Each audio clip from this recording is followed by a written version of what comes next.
जीवन में बिल्कुल भी ना करें इन 5 चीजों की इच्छा, वरना हमेशा रहेंगे दुखी। होगी पद प्रतिष्ठा की हानि। हिंदू धर्म की पवित्र ग्रंथों में से एक श्रीमद् भागवत गीता को माना जाता है। भगवान श्री कृष्ण ने कुरुक्षेत्र में महाभारत के युद्ध के दौरान अर्जुन को गीता का संदेश सुनाया था। बता दें कि श्रीमद् भागवत गीता में भक्ति योग, कर्म योग, एकेश्वरवाद, ज्ञान योग का बहुत ही खूबसूरत तरीके से वर्णन किया गया है। गीता में मानव जीवन से संबंधी कई समस्याओं का हल भी बताया है। व्यक्ति के जीवन में जब कोई समस्या आती है तो उसका हल ढूंढने के बजाय वह भागने लगता है। जिस प्रकार महाभारत के युद्ध के दौरान अर्जुन अपनों को खोने के डर से काफी निराश हो गए थे, इसी तरह कई बार हम भी जीवन में कई समस्याओं को देखकर विचलित हो जाते हैं। ऐसे में श्रीमद् भागवत गीता आपके काम आ सकती है।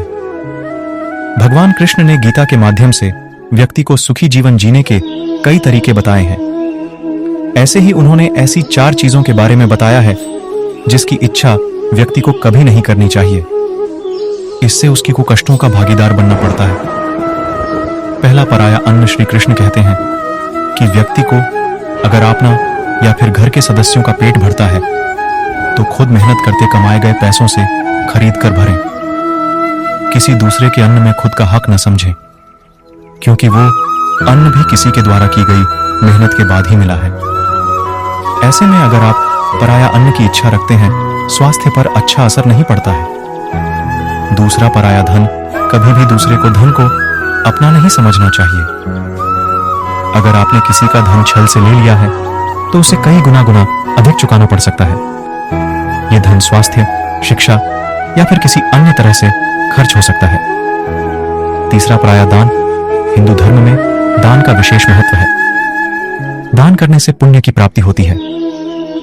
श्री कृष्ण कहते हैं कि अगर आपके अंदर दान की इच्छा है तो खुद के द्वारा कमाए गए पैसों से ही दें। अगर आप किसी दूसरे व्यक्ति के द्वारा लाई गई चीजों का दान करते हैं तो उसका 1% फल आपको नहीं मिलता है। चौथा पराई स्त्री। पराई स्त्री की इच्छा रखना महापाप माना जाता है। जिस तरह आप लहसुन या प्याज खाकर उसकी गंध को नहीं छिपा सकते हैं, इसी तरह किसी पराई स्त्री की इच्छा करने से उसे आप छिपाकर नहीं कर सकते हैं। ऐसे में आप अपने मन और भावनाओं में नियंत्रण रखें, जिससे खुद के साथ घर वालों का सिर कभी न झुके। 5वां, दूसरों की निंदा करना। श्री कृष्ण कहते हैं कि व्यक्ति को कभी भी दूसरों की निंदा नहीं करना चाहिए।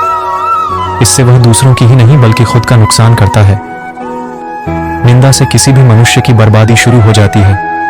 वह दूसरों के सामने बुरा साबित हो जाता है। इसके साथ ही उसके ऊपर किसी भी तरह का विश्वास, प्रेम नहीं रखते हैं।